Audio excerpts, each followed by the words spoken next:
प्रश्न है, प्रिज्म द्वारा वर्ण विक्षेपण को समझाओ। जब कोई प्रकाश की किरण किसी प्रिज्म से टकरा रही है, ये प्रकाश की किरण है और ये बीच में त्रिभुज जैसा दिख रहा है, ये प्रिज्म हो गया।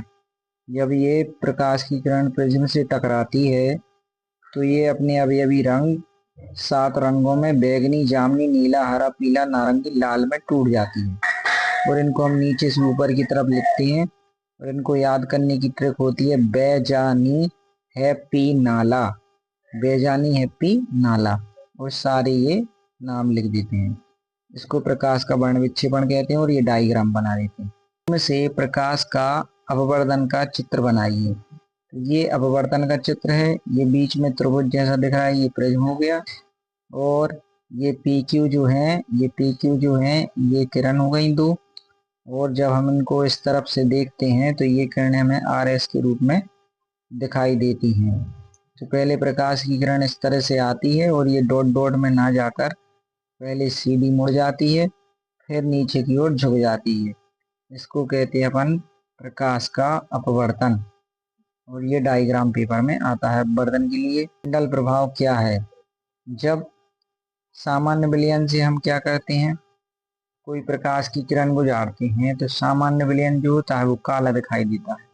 लेकिन यदि इसी प्रकाश की किरण को हम ऐसे कोलाइडी विलयन से गुजारेंगे, ये कोलाइडी विलयन है, तो कोलाइडी विलयन का जो मार्ग होता है वो हमें दृश्यमान दिखाई देता है और जो कण हैं वे चमकते हुए दिखाई देते हैं स्टार की भांति।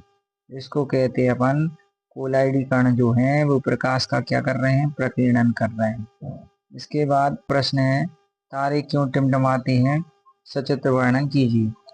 तारे जो हैं वो पृथ्वी से बहुत अधिक दूरी पर स्थित होते हैं और पृथ्वी से तारों के बीच में अनेक वायु की परतें होती हैं।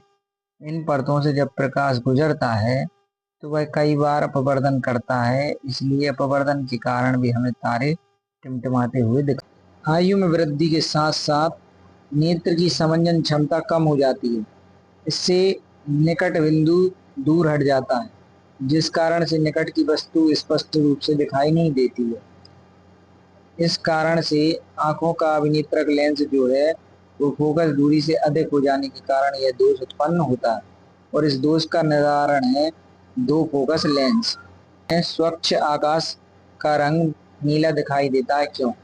स्वच्छ आकाश में जब सूर्य का प्रकाश स्वच्छ आकाश में जब सूर्य का प्रकाश वायुमंडल से गुजरता है तो वायु में उपस्थित सूक्ष्म कण लाल रंग की अपेक्षा नीले रंग का अधिक प्रबलता से प्रकीर्णन कर देते हैं, जिसके कारण प्रकीर्णित प्रकाश नीला प्रकाश हमारी आंखों में पहुंचता है, जबकि शेष रंग का प्रकाश अवशोषित हो जाता है। इसलिए स्वच्छ आकाश हमें नीला दिखाई देता है। इसका मतलब ये हुआ कि जो नीला रंग होता है उसका प्रकीर्णन बहुत अधिक होता है, तो प्रकीर्णन माने फैल जाता है। नीला रंग जो है लाल रंग की तुलना में बहुत ज्यादा फैलता है। इसलिए हमने बोला था कि जब वर्ण विक्षेपण पढ़ते हैं तो नीचे से ऊपर की तरफ याद करते हैं।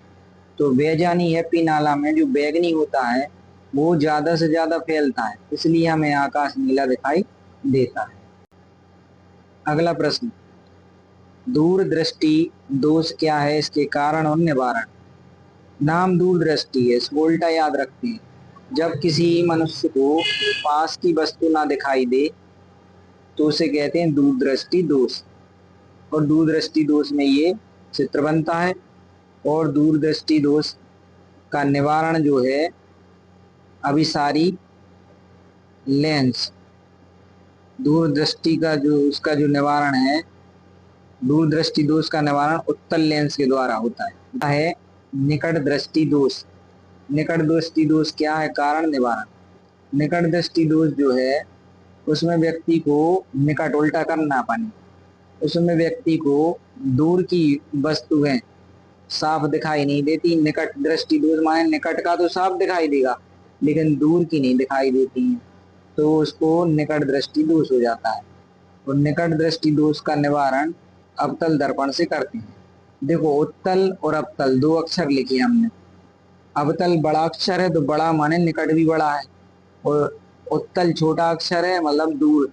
दूर भी छोटा है तो छोटे में छोटा और बड़े में बड़ा है, ऐसे याद करते इसको।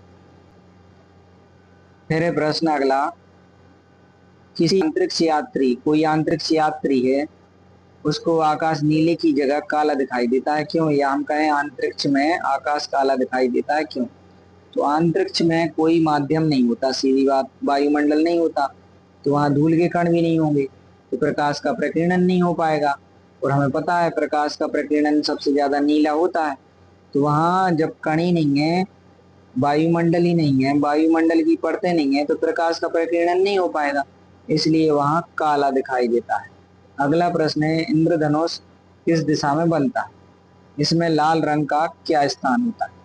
तो इसमें हमेशा याद रखना है अपन को कि इंद्रधनुष उस दिशा में बनता है जिस दिशा में सूरज निकल रहा है, उस सूर्य के बिल्कुल अपोजिट साइड बनता है इंद्रधनुष। जैसे मान लो सूर्य पूर्व दिशा में उग रहा है तो पश्चिम में बनेगा, या पश्चिम दिशा में है तो फिर पूरब में बनेगा। और यह बनता कब है? जब बारिश का मौसम रहता है, तो बारिश में विद्यमान होती हैं जल की बूंदें। जब जल की बूंदों से ये प्रकाश किरणें टकराती हैं, तो वे प्रकाश किरणें जो हैं जल की बूंदों के कारण प्रकीर्णित हो जाती हैं, अपने अभी अभी रंगों में बढ़ जाती हैं और वर्णक्रम हो जाता है, इसको कहते हैं इंद्र